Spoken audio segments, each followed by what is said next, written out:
Okay, just to start out with a little bit of humor. Sorry, sir, we don't have the facilities for a CAT scan, but we can certainly get you a lab report.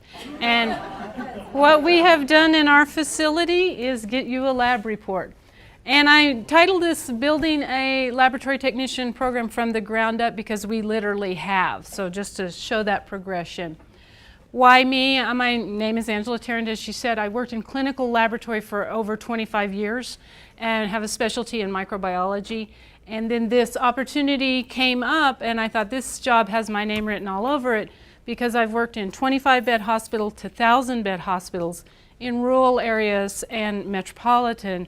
And it's like I know what students need and I'm really anxious to get in on this. And again, this program and why Otero, just some statistics about why we need medical technicians, technologists. In 1970, there were 791 MT programs, but by 2003, 70% of these had closed. I experienced this while I was in school also. There were 6 in the state of Oklahoma when I applied, and 4 of them closed the year I got accepted. 30% of individual laboratorians expect to leave the workforce in the next 4 years.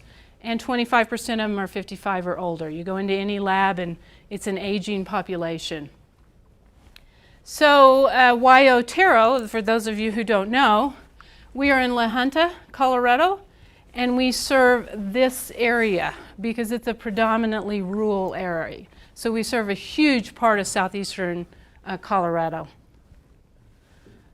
3 rural, very economically depressed counties. Just over 33% of the residents are of Hispanic descent. We are a Hispanic serving institution. 38% of them live below the poverty level. And we have unemployment rate of 8.67 in the area compared to 6.1 state overall. And a lot of that's due, we've had a severe drought, industry has left, and that's one of the reasons for the grant and why we started this program at Otero. 78% of service area residents have obtained a high school diploma, when 89% in the state, so we're below the state average out there also. This is a picture of Otero, and the reason I bring it up when I say building from the ground up, we did. This is the main building built in 1941. This is our life science area, which the black are our new additions. This is the new addition, which a third of it houses our MLT lab. So we got a new facility to put all of this in. This is our old lab, and we're crunched in there into the organic chemistry lab, which we had to share with the chemistry department, and they were very gracious. In spite of this, of course, it's all students, and this whole back counter took up equipment that we were using per semester and then moving in and out of my office as needed because we had no space for it. And as you can see in the back, our incubators, instruments, storage for all these microscopes, etc. This is our new classroom. And like I said, 1/3 of that new building is our MLT lab. We have it divided into clean and biohazard level areas. So this is all clean area. The students can come in, bring their coats, their backpacks, everything else. We have a mental line right here, all biohazard on the other side, which we keep dirty and clean. And the students, we're teaching them the safety of the infection control process in this. We have the lab divided. It's set up exactly like a clinical lab in a hospital. We have our chemistry area with our chemistry analyzers, hematology with coag and slide stainers, blood banking with our cell washers, and microbiology. We got a new laminar hood, CO2 incubator, and a regular room air incubator. And then I was donated 2 more, which I'm going to turn one into a fungus incubator this summer. Turn meaning adjust the temperature, nothing big. Sounds like I was going to do something really technical there. We're just going to turn down the temperature. Then we also have 2 drawing stations for our phlebotomy program. Behind a great program are great people, and I tend to be the one who people see because I'm full-time faculty. But Audrey is our Director of Resource and Grant Management. She came on in January and is helping us manage this grant. And then Elizabeth Huff, we don't have a picture because Beth is here with us today. Beth is a key component of our program because we need NACLS accreditation, and NACLS is very, very specific about the people who hold that position. And Beth has an incredibly specific skill set which manages to fulfill that, and we're very glad to have her on board. Then Kathy Bolliker actually was on the ground level of the program. She bought the equipment, investigated the clinical sites. Basically, when you talk about the MLT program at Otero, you see my face, and this is a person that does the work. We couldn't have this program without Kathy. Then Lavona Tiskus, we have a career coach through the grant, and she does so much for us with our students. She counsels them, she gets workforce funds for them, she arranges daycare, she tutoring, all of those things that improve our retention with the program. Our program is divided into 2 areas. We have a phlebotomy certificate and then the medical laboratory technician program. The certificate is optional, but we highly encourage the students to get it, and I can't think, we don't have any that haven't so far. They get that certificate. The phlebotomy program was NACLS approved, which is the National Accrediting Agency for Clinical Laboratory Science, in 2014. We started the process in 2012. And so the phlebotomy portion of it got it in 2014. The phlebotomy certificate is 2 semesters. This is a great area for people who, I don't know if I'm going to like this. We've got 2 semesters. The first one is our intro to our MLT program, and the second semester is an internship. And so basically they're sent out, they learn to draw blood, they get 100 sticks, 100 clinical hours in a facility. And you go, well, okay, that's cool, and this is a great job, because for 2 semesters in a certificate program, we're seeing wages, $14.29 is the average that is touted by the Department of Labor. We're actually seeing around 12, which is really good wages for somebody with a high school diploma and a certificate. So we really encourage this.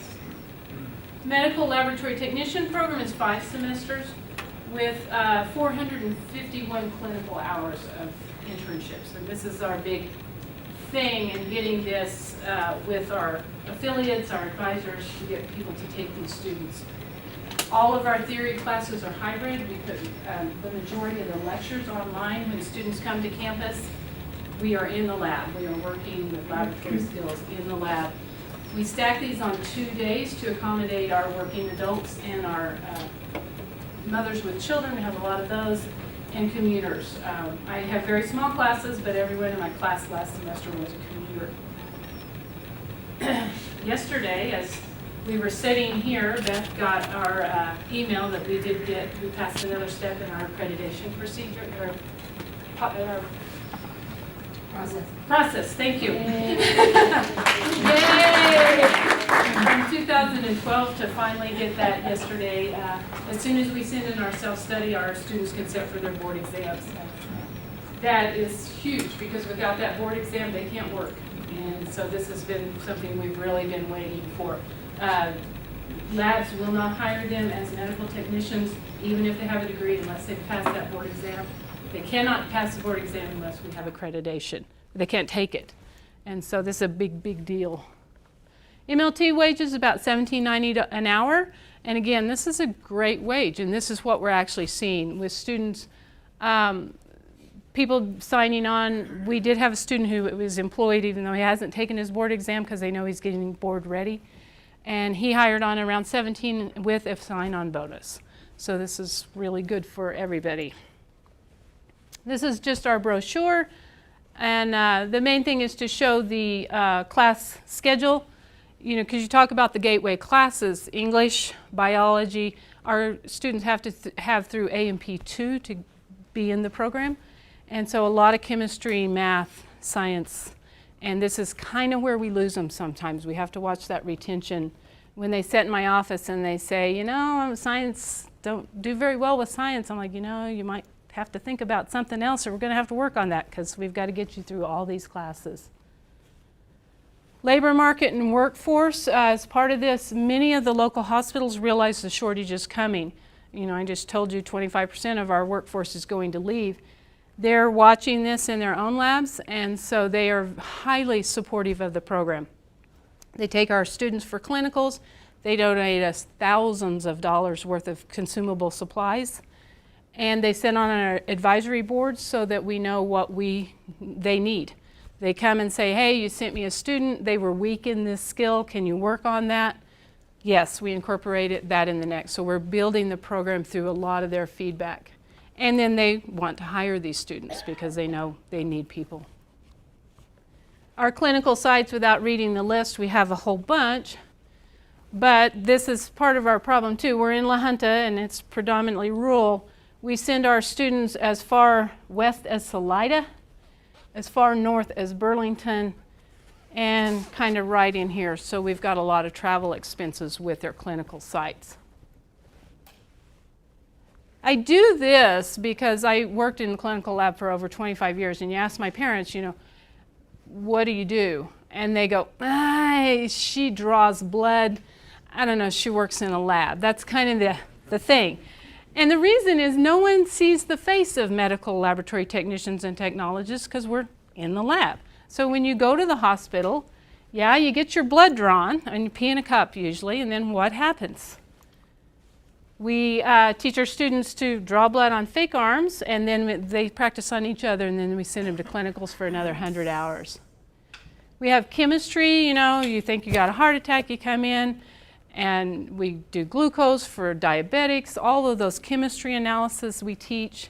This is our chemistry analyzer that we purchased, and this little guy will do everything the big guys in the big clinical labs will do. It's just slower. And Kathy teaches clinical chemistry, and she just loves this instrument because not only is it slow, it's difficult. And you go, well, that's not a good thing, but it is when you're teaching students to troubleshoot. And so this thing has all kinds of issues. She works them through it. By the time they can run this thing, they can run these things. This is one of our students out in a clinical with the big analyzers, and they're going, man, this is a piece of cake after that Selectra. And so when we're sending them out, they're definitely workforce ready. Hematology, we're reviewing all kinds of blood cells, coagulation. We have a little Pochi instrument for a complete CBC that does a partial differential, and a coag instrument which has blood clotting. And it's nice because a lot of the instruments for safety won't let you open them up, but we can override this and teach students while it's running as long as we're watching their hands that they don't get inside. And then we have this piece of equipment that ties to our microscope so that we can project onto the screen what we need the students to see. And you know, because you're looking at a microscope, teaching that skill, and the students go, well, I don't know what it is. I've looked in and they're on the wrong power, or they're not in focus, you know, and this way we can tell them exactly what they're supposed to be seeing. It's a great teaching tool. More microscopes. We also teach blood banking, cross-matching units, and we use a tube method on this. This is where our clinical affiliates come in because blood banking reagents are in the thousands of dollars. They outdate them every 30 days, so they give me their old ones.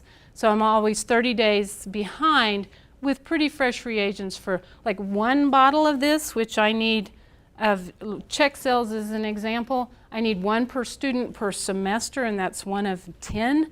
$250 for that little bottle of check cells. So I get all these expired from the facilities. Cell washers, running tests on urine. We have a couple little Clinitechs. And then our microbiology department, we have the CO2 incubators in our lab and our hood. A lot of what I teach is infection control and to keep the students safe. And so we are working in a real lab.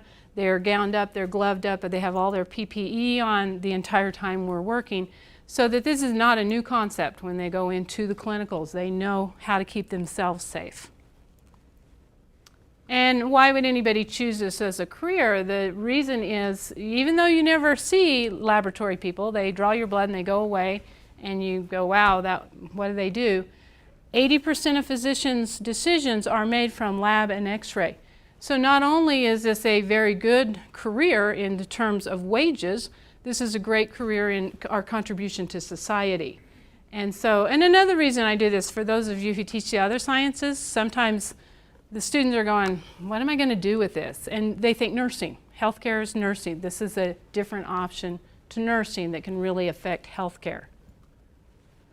The MLT program at OJC is committed with the all of the facility, the administrators, people on board, plus our clinical affiliates and advisors. We are rising to meet the shortcomings. I have people calling me all the time, well, fairly often, hey, we need people. When are you getting students out? We need people.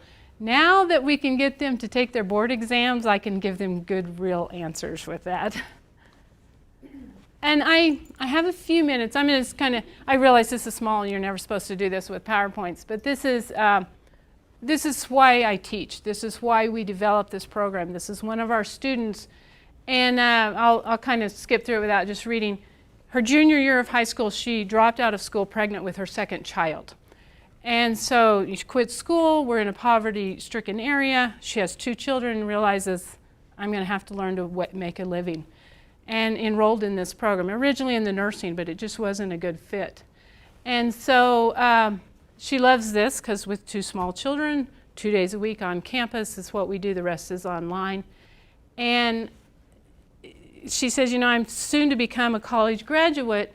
We were doing blood banking together the other day, and she goes, hey, my brother's graduating from high school. And I'm like, hey, that's really cool. And she goes, yeah, he's the first person in my family ever. I'm like, okay, you know, that's kind of eye-opening. And so this is going to be our first college graduate in this family, which is in December. So this is our success story. And, you know, I work so closely with these students in the lab and get to know them. And then to hear their personal stories like that, it's like, this is why we do what we do. And I really love doing what I do. Sometimes I get a little bit discouraged like everybody else. There's no perfect job. But then you see this and you go, this is why we do this, to get these students out of poverty into viable careers where they can support their families.